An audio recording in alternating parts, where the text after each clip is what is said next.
Femme, grande est ta foi. Je pense que nous aimerions bien, nous aussi, que Jésus puisse nous dire « Grande est ta foi ». Et bien justement, si on veut voir un petit peu ce que cette page d'évangile nous dit de notre foi, dans cette scène qu'il est facile d'imaginer. Jésus était à Génézareth, il y avait des signes là aussi qu'il a accomplis, et puis il monte vers la région de Tyr, de Sidon, le Liban actuel. D'ailleurs, il dit qu'il est envoyé d'abord aux brebis perdues d'Israël, mais lui-même va vers ces territoires. Et de fait, en allant dans ces territoires, il a de grandes chances de rencontrer des gens de ce territoire, cette cananéenne. Comme quand il va en Samarie, il rencontre une Samaritaine. Ses disciples l'entourent, comme d'habitude, c'est pour eux un temps de formation, de découverte de son message, mais il y a aussi toute une foule de Juifs, en particulier de ces différents villages qui sont traversés, certainement des pharisiens qui sont là, qui l'interrogent, qui essaient de découvrir un petit peu mieux qui est ce rabbi qui vient de Nazareth. Et puis il y a cette femme, une cananéenne, qui certainement ne peut pas s'approcher de Jésus, est obligée de crier de loin. « Prends pitié de moi, ma fille. » Et les deux sont tellement vrais. Elle ne dit pas « Jésus, prends pitié de ma fille. Prends pitié de moi. Ma fille est malade. » Vous le savez bien, vos parents. Quand c'est votre enfant qui est malade, c'est vous-même qui souffrez. Voilà, et nous portons en ce moment dans la prière un jeune homme de la paroisse, dans un état très critique, pensons aussi à ses parents. La foi, elle est un cri du cœur, un cri profond, qui nous rejoint dans ce qui fait l'essentiel de notre vie. Et cette femme, on le verra à la suite, n'a peur de rien, ne s'interdit rien pour accéder auprès de Jésus pour sa demande qui concerne sa fille. Et la réponse de Jésus, pas un mot, rien.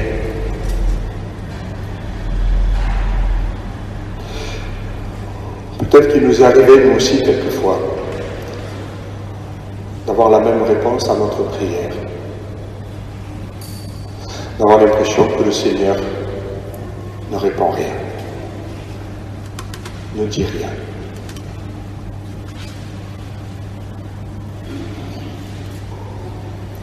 Ce sont les disciples, à ce moment-là, qui interviennent. Et dans la foi, nous aussi, nous avons besoin des autres. Ça s'appelle particulièrement l'Église. À part qu'ici, l'intervention des disciples, elle n'est quand même pas extraordinaire. Renvoie-la. C'était la même remarque qu'ils avaient faite, rappelez-vous, pour la multiplication des pains. Bon, Seigneur, il se fait tard qu'il devrait renvoyer la foule, qu'ils aillent manger ailleurs. Et peut-être que notre communauté, des fois, elle a un peu cette remarque aussi, cette réaction. Pour ceux qui veulent rejoindre la famille des chrétiens, mais qui gênent, qui dérangent un peu, qui ne pensent pas pareil, qui n'ont pas les mêmes sensibilités, le risque de les mettre un peu à part.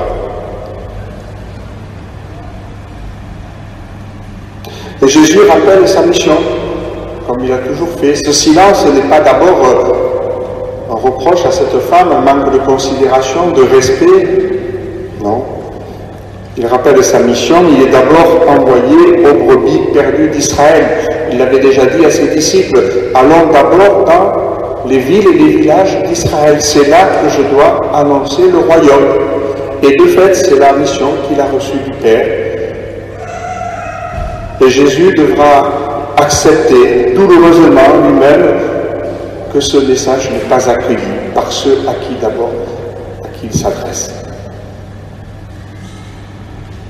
Et d'ailleurs, on voit bien dans ce passage, mais dans d'autres aussi, que petit à petit, Jésus va être bousculé et que cette mission va s'ouvrir, comme d'ailleurs après dans les premiers siècles de l'Église, rappelez-vous, pour Pierre, qui parle d'abord aux Juifs et qui ensuite, à travers Corneille, s'adressera aux païens. Saint Paul aussi qui dira, puisque vous n'accueillez pas le message, c'est vers les nations que je me tourne. Toujours cette même logique, cette ouverture à toutes les nations. Mais là, pour le moment, Jésus rappelle encore cette mission première qui est la sienne. Alors cette femme insiste. Elle vient elle-même se positionner, se poser, se prosterner même devant Jésus. Dans notre foi aussi, il y a forcément des moments où c'est en direct. C'est plus uniquement les intermédiaires, mais il nous faut vivre cette rencontre plus personnelle avec le Christ. Elle revient et elle insiste.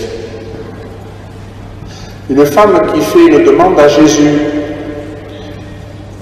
Jésus qui semble ne pas vouloir répondre. Et cette femme qui insiste à nouveau, ça vous rappelle rien? Ben oui, c'est Cana. C'est Cana aussi, avec Marie.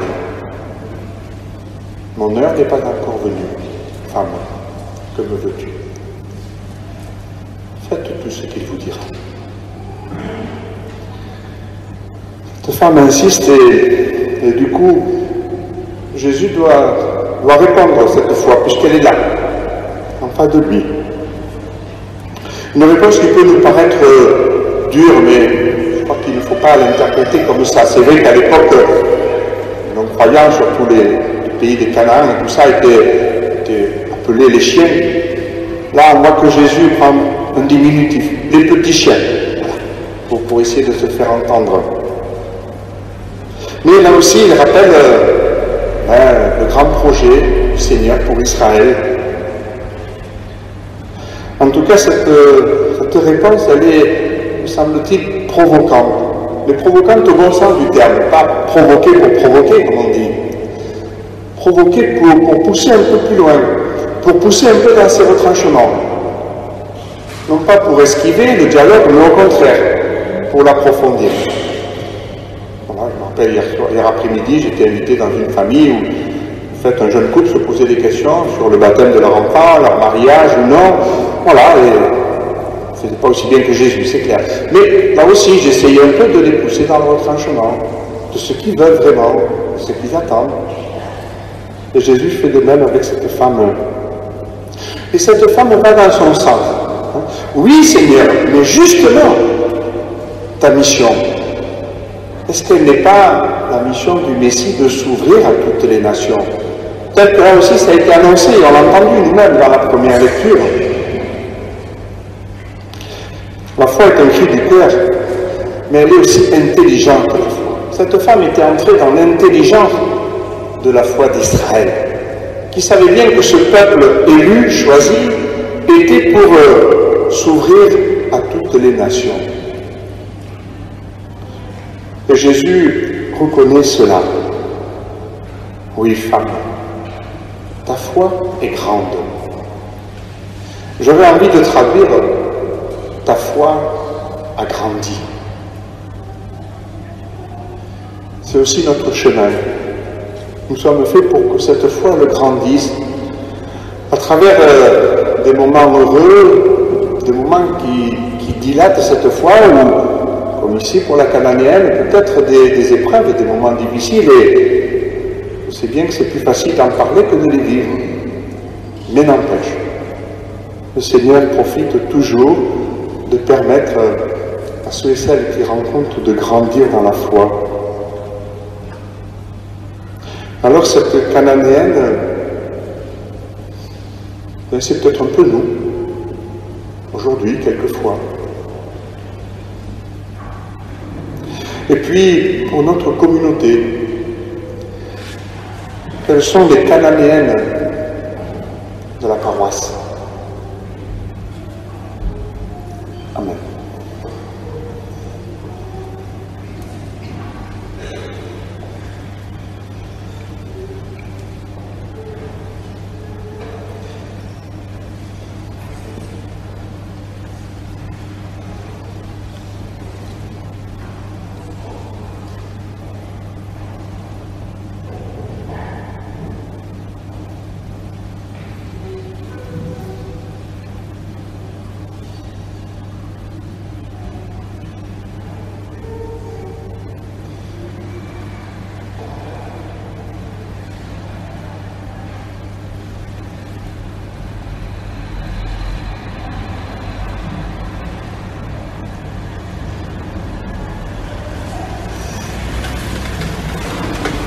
Communion avec toutes les communautés chrétiennes qui sont rassemblées aujourd'hui.